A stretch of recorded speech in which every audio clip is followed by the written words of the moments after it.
પટેલ ઇનાયત ઇસ્માઇલ છે। અમે વાગરા તાલુકાના સારણ ગામથી આવીએ છીએ।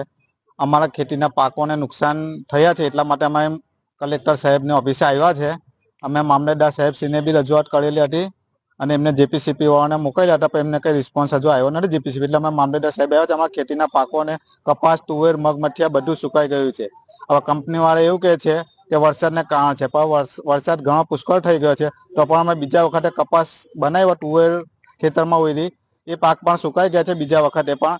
એટલા માટે અમે હેમાની કંપની જે કરીને છે, તો અગાઉ 3 વર્ષ પહેલા ચાલુ થઈ હતી, તો આ પ્રોબ્લેમ આવ્યા હતા અમારે। પછી એ કંપની 3 વર્ષ બંધ રહીને પાછા બી 7-8 મહિનાથી ચાલુ કરી છે।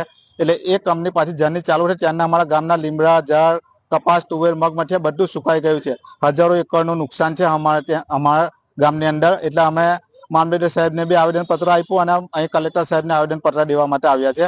એટલે અમારી માંગણી એવી છે કે એ પ્રોડક્ટ જે બનાવે છે, ઘાસ ચારાની જે સુકાવાની દવા બનાવે છે, એનાથી જ નુકસાન થાય છે। એટલે અમારું એવું જ કહેવા માંગે છે કે એ કંપની બંધ કરવામાં આવે, યા પછી એનું પ્રોડક્શન જે છે એ પ્રોડક્ટ બદલવામાં આવે, જે બીજું પ્રોડક્શન ઉત્પાદન કરે, એ અમારી માંગણી છે।